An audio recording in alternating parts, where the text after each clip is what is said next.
people choose perfection and choose to be, everything has to be in control and here, versus when you give it to grace, you can let go of some of that. You can be okay. My co-host on this show is Brittany. She's the first to admit, and she does often on the show, I'm a perfect, like, hurts me to hear you, like, not even, like, accept a compliment that's legit, because that perfectionist, that perfectionism doesn't let you go there.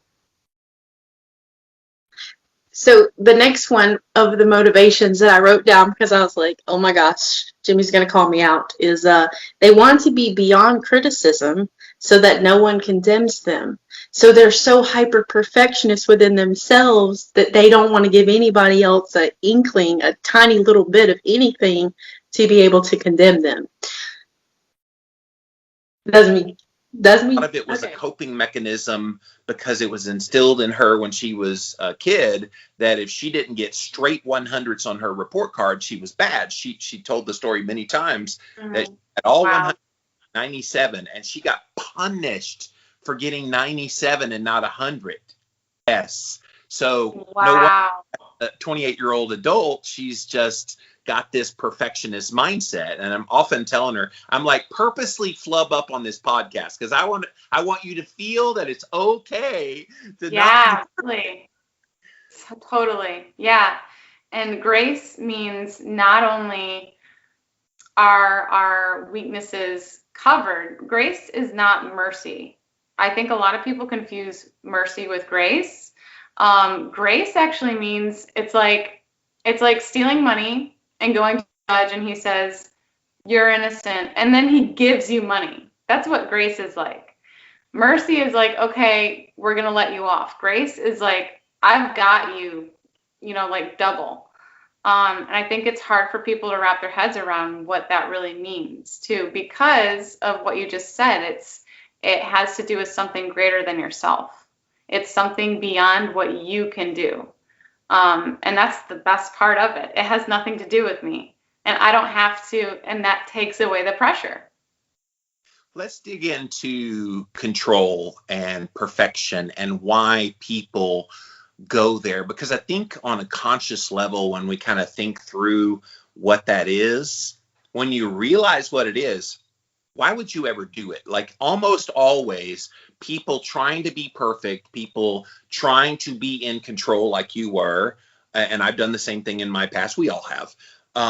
It's because you feel powerless without it. Like you feel like you need those things to be, or to have the power in your life to do what you want to do and need to do in your life. Whereas they don't think about, if you just let those things go, the true power begins. Yeah. Yeah. I think that as humans, we want to fix things. So when things aren't, I can think mostly of like medical situations, especially I work with people with medical issues, and it's very hard. It was hard for me and for them to, not spend all of your time with Dr. Google and trying to figure things out, because you almost feel like it's your responsibility. That just comes right back to, if you feel like you're alone in life, and yes, we are responsible for everything that we do, but there's so much more to it. And surrendering, being able to lay it all down and just say, I'm going to do my best, and that's all I can do, and the rest is up to God. That's hard. That's pretty radical. Like, it's one thing to say it, and we say it all the time. Like I said it all the time in youth group growing up. We trust you, God, with this situation.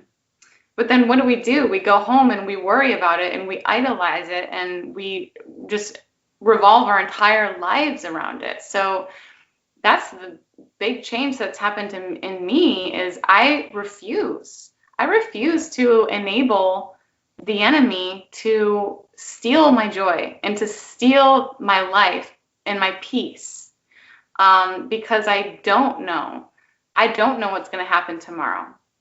And I think that's the way it should be. Grace is something that we have to receive every day.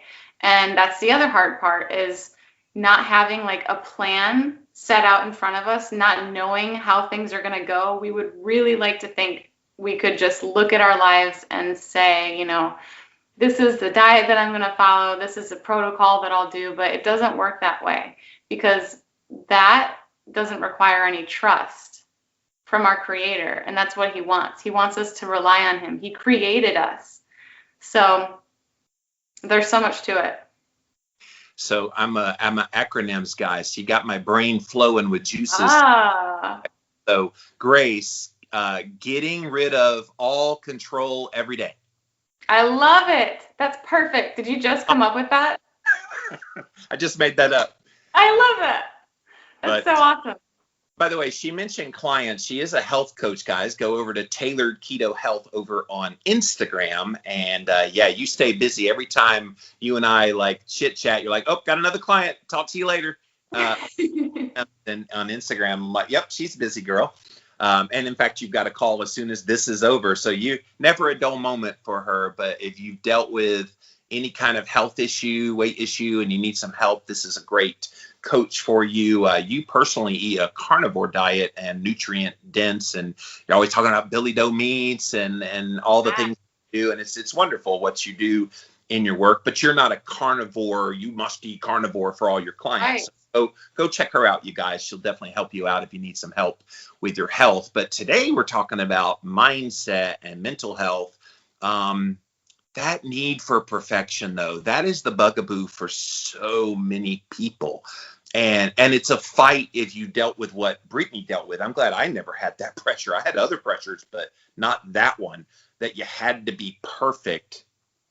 Why would we even want to have that idealization? Even girls looking and scrolling through Instagram. Oh my gosh, I would love to look like her, but I've lost 100 pounds and I still have a little jiggle in the middle. It's like, why do we like the comparison game? Like perfection, it should only compare you to you, and you're pretty remarkable.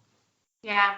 You know, I hear a lot of people say, like, I love you despite your weaknesses. I still love you. I hear people say that, but to me, love is loving someone for their imperfections. Like, you are drawn to them. You love the heck out of their imperfections. That's what makes us unique. Totally. Perfection it's such a stealer of peace and joy, like I said before, but it's so unrealistic. There's no one who's perfect. There's no normal. We're all weird. So, some of us more than others, Rebecca, but yes. True. An impossible standard to live up to. That's the thing. If people got in their heads that perfection and control is impossible, then you would never even try. Now, people go the other end and they just think everything about life is horrible and everything's falling apart and woe is me. And Brittany and I have talked about that quite a bit on this show of you can take it to both ends, and there is this healthy balance in the middle where grace can do its job of handling that control and perfection tendency. And then when it takes over, you feel stronger and more empowered to do the things that you're meant to do and called to do in your life. Yeah, that's exactly it. Grace enables us to do the things. I mean, there's nothing that we can do to earn grace. Grace is there so that we can do the things, so that we can use our critical thinking, because there is no critical thinking with perfectionism. Doesn't happen. You cannot evolve and become who you were created to be if you're constantly focused on this idea that you made up in your own mind and you're comparing yourself to someone else. It doesn't happen.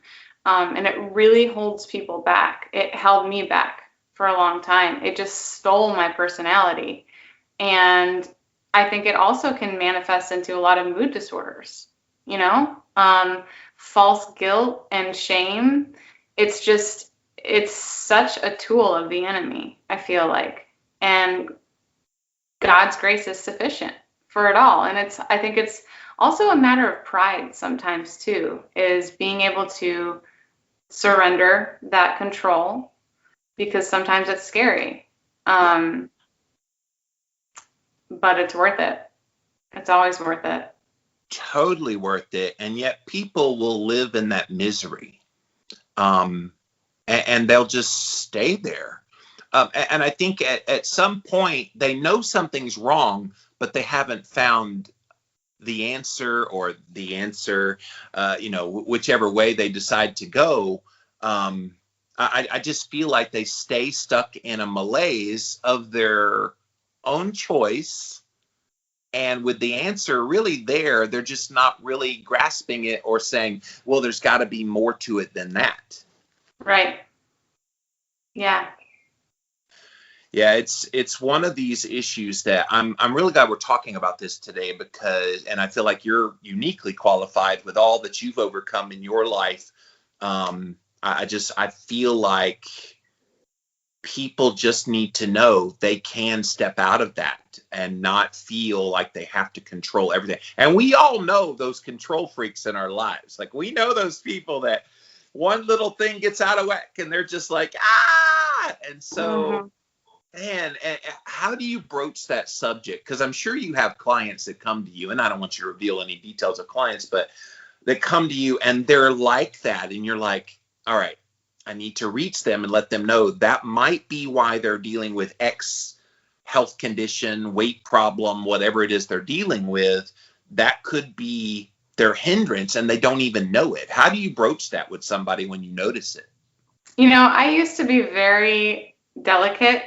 When I went to school, When I went to school for becoming a health and life coach, most of what I learned was becoming a life coach and how to ask the right questions, which was really cool. So I used to approach it where, say, I hear you saying this. How would you feel if this? Things like that, to kind of help them to arrive to their own answer that they already know.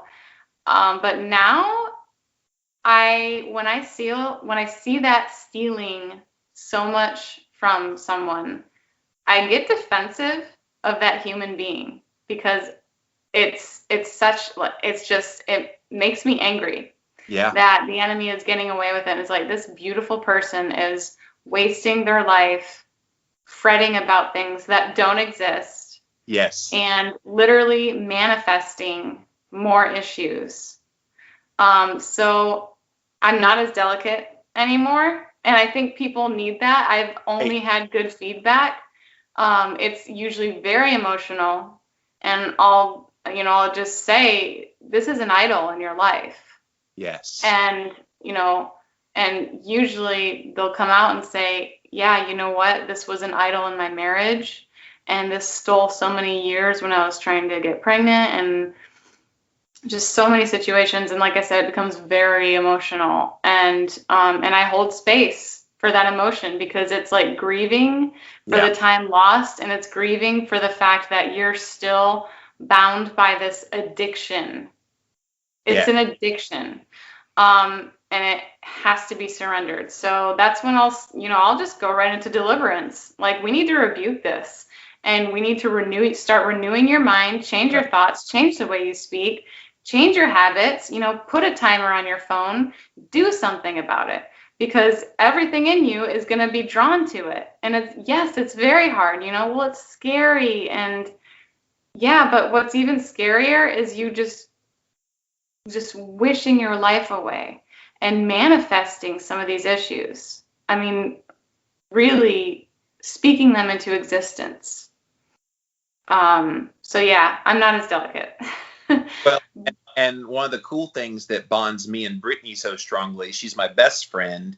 And one of the things that bonds us is we're blunt with each other about things. Like, I've been going through a pretty difficult circumstance the past year and a half. You know about it. She knows about it, a few others, but not many. And so I would express things in a certain way, and she'd be like, no, sir, we're not doing that today. And she'll call me out, and I'll do the same with her with various things as well. It's beautiful when you have those kind of people in your life that they care about you enough that they're okay rebuking you when you feel like you're in the good place, but you're not really in a good place. Yeah. And it can be frustrating, but it's like, I need that. I have a friend like that too. And it's like, when I first start talking, it's like, why do I even talk to you? Like, I can't even get 10 words out without you correcting me. But it's like, that's why I always want to talk to them, because they have that ability to just see right through